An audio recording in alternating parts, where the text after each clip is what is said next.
भारतीय मुद्रा कहें या इंडियन करेंसी या फिर पैसा रुपया, दिखने में सब सिर्फ एक पेपर के जैसे ही हैं। लेकिन आज के समय में देश का सारा कारोबार इसी पर टिका हुआ है।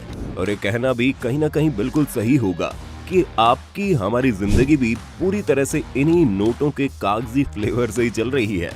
आगे का तो पता नहीं, लेकिन आज की सच्चाई तो यही है कि आम से दिखने वाले नोटों की मार्केट में वैल्यू काफी ज्यादा होती है।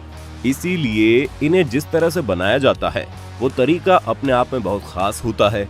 साथ ही इसे प्रभावी बनाने के लिए इनमें कई सिक्योरिटी फीचर्स भी होते हैं। नकली और असली नोट की पहचान भी इनसे ही होती है। गांधी जी की फोटो से लेकर रंग और RBI लिखी पट्टी जैसी कई चीजें हैं जो एक नोट की पहचान होती है।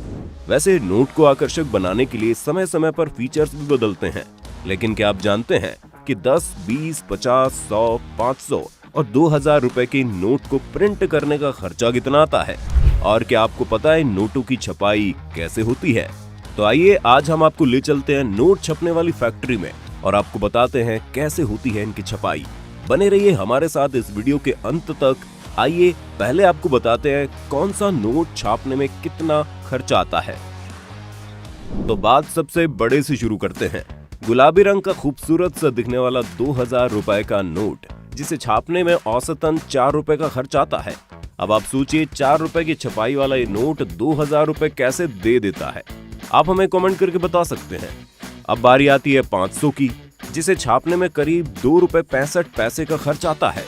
200 के नोट पर 2 रुपए 48 पैसे का खर्च, 100 रुपए के नोट पर 1 रुपए 51 पैसे का खर्च, 50 रुपए के लिए 1 रुपए 22 पैसे और 10 और 20 रुपए के लिए औसतन 1 रुपए का खर्चा आता है। यहाँ आप एक और बात गौर से नोट कर सकते हैं कि नए नोट को छापने में जो खर्चे आ रहे हैं वो पुराने नोट की तुलना में कम है। आइए अब आपको बताते हैं नोटों की छपाई कहाँ और कैसे होती है। दोस्तों, नोट छापने का काम इतना सिक्योर और प्राइवेट रखा जाता है कि इसकी खबर बहुत ही कम लोगों के सामने आ पाती है। लेकिन जो भी इंडियन करेंसी के तौर पर भारत में नोट छापते हैं वो भारत सरकार और रिजर्व बैंक ऑफ इंडिया के ऑर्डर पर ही छापे जाते हैं। इसे छापने के लिए सिर्फ और सिर्फ सरकारी प्रिंटिंग प्रेस को ही इस्तेमाल में लाया जाता है। देश भर में अभी 4 प्रिंटिंग प्रेस है जहां पर नोटों की छपाई होती है। चारों प्रिंटिंग प्रेस नासिक, देवास, मैसूर और सालबोनी में है। यही वो जगह हैं जहां खास तरह के कागज पर स्विट्जरलैंड की एक कंपनी के द्वारा बनाई गई इंक की मदद से नोटों की छपाई होती है। इसमें अलग अलग इंक का इस्तेमाल अलग अलग उपयोग में करते हैं। और ये तो हमने आपको बताया ही था कि नोट छापने की स्याही का आयात मुख्य रूप से स्विट्जरलैंड से ही किया जाता है। आयात होने वाली इंक इंटेग्लियो, फ्लोरोसेंस और ऑप्टिकल वेरिएबल इंक होती है। बता दें, इन स्याहियों को और ज्यादा सिक्योर बनाने के लिए इनके कंपोजिशन में हर बार कुछ बदलाव करवाए जाते हैं ताकि कोई और देश इसकी नकल ना कर पाए।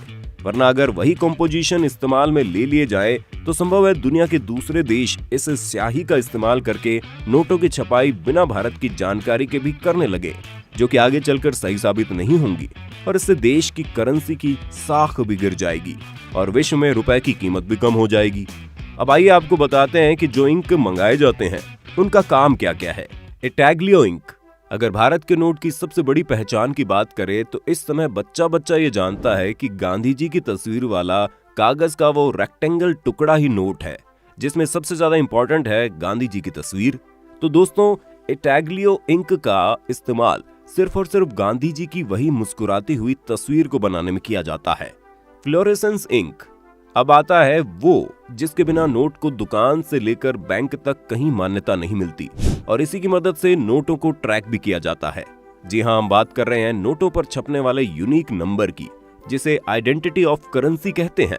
तो फ्लोरेसेंस इंक का इस्तेमाल इन्हीं यूनिक नंबर को छापने में किया जाता है, यानी नोट के नंबर पैनल की छपाई के लिए इस इंक का उपयोग किया जाता है। Optical variable ink. अब नोट को और ऑथेंटिक बनाने के लिए ऑप्टिकल वेरिएबल इंक का इस्तेमाल करते हैं ताकि कोई और इस नोट की कॉपी करके पैसे न कमा सके। इंक के बाद अब अगर बात करें सबसे मेन चीज की तो वो है नोट छापने के लिए इस्तेमाल में आने वाला कागज, जो बेहद खास होता है।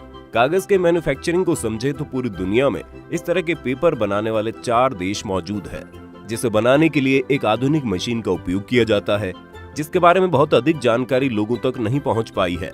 विदेशों के साथ साथ अपने देश में भी मध्य प्रदेश के होशंगाबाद और महाराष्ट्र से भी इस कागज की मैन्युफैक्चरिंग होती है। बता दें कि इन कागजों को बनाने में खास किस्म का कॉटन भी इस्तेमाल करते हैं। इसके बाद इंक और कॉटन दोनों को सरकारी प्रिंटिंग प्रेस में भेज देते हैं, जहां दोनों चीजों को प्री बिल्ट डिजाइन के हिसाब से पहले एडजस्ट करते हैं और फिर इन्हें प्रिंटिंग मशीन में डालकर छपने के लिए छोड़ देते हैं। कुछ ही समय में जितने नोट छापने का आदेश होता है उतने नोट छप जाते हैं, जिसे फिर उनके सीरियल नंबर की मदद से क्रॉस चेक करके इकट्ठा कर लेते हैं और फिर इन्हें गड्डियों की शक्ल में डालकर रिजर्व बैंक के ऑफिस में जमा करवा देते हैं। इस पूरे प्रोसेस में सबसे हाईली इंटेलिजेंट सिक्योरिटी सिस्टम का इस्तेमाल किया जाता है, ताकि कोई भी एक इंसान चाहकर भी नोट की प्रिंटिंग को प्रभावित न कर पाए। फिर सारे नोटों को रिजर्व बैंक के अलग अलग ऑफिसेज में भेज दिया जाता है। देश में अलग अलग जगहों पर रिजर्व बैंक के कुल 18 ऑफिसेज हैं। इसके बाद इन बैंकों से ये नोट डिस्ट्रीब्यूशन के हिसाब से बाकी सारे बैंकों में भेजे जाते हैं। दोस्तों, आज भी देश में नोटों की छपाई के बारे में पूरी जानकारी किसी के पास नहीं है, और अगर हो भी जाती है तो वो भी किसी काम की नहीं, क्योंकि रिजर्व बैंक बहुत कम समय में पूरे प्रिंटिंग प्रोसेस को चेंज करता रहता है। इसीलिए जितनी भी संभव जानकारियां उपलब्ध थी उसे इकट्ठा करके आपके लिए आज के वीडियो में हम लेकर आए हैं। आशा करते हैं आपको इस वीडियो से नोटों की छपाई का काफी सारा हिस्सा समझ में आ गया होगा। आपको क्या लगता है, आने वाले समय में क्या नोट का प्रोडक्शन उतना ही होगा, या देश इतना ज्यादा डिजिटल पेमेंट पर आ जाएगा कि नोट की छपाई कम कर दी जाएगी? आप अपनी राय हमें कमेंट करके बता सकते हैं। अगर आज की वीडियो आपको पसंद आई तो इसे लाइक करने के साथ साथ अपने दोस्तों और रिश्तेदारों के साथ शेयर जरूर कर दें। अगर आप ये वीडियो YouTube पर देख रहे हैं तो चैनल को सब्सक्राइब करके बेल आइकन दबा दें, और अगर Facebook पर आप ये वीडियो देख रहे हैं तो Facebook पेज को जल्दी से लाइक कर दें। फिलहाल के लिए इतना ही। अभी के लिए हमें दीजिए इजाजत। आपसे मुलाकात होगी अगली वीडियो में। शुक्रिया।